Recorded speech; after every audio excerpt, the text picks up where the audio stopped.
आवाज नर्म लेकिन तजस्सुस भरी हो। पस मंजर में सुनसान सहरा की हल्की आवाजें या मौसीकी हो।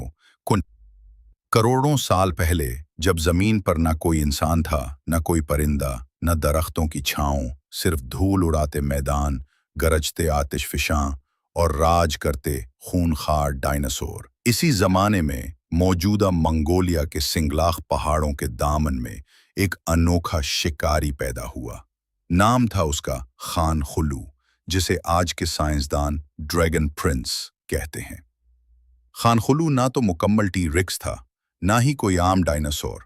वो दरमियाने कद का मगर ज़हीन और तेज रफ्तार कातिल था।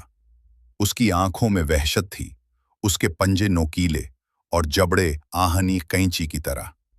दिन के वक्त वो छुप कर बैठता और रात के अंधेरे में शिकार पर निकलता। वो अपने शिकार को देखता नहीं, सूंघता था और फिर खामोशी से उस पर हमला करता। एक ही वार में हड्डी तोड़ देना उसका फन था।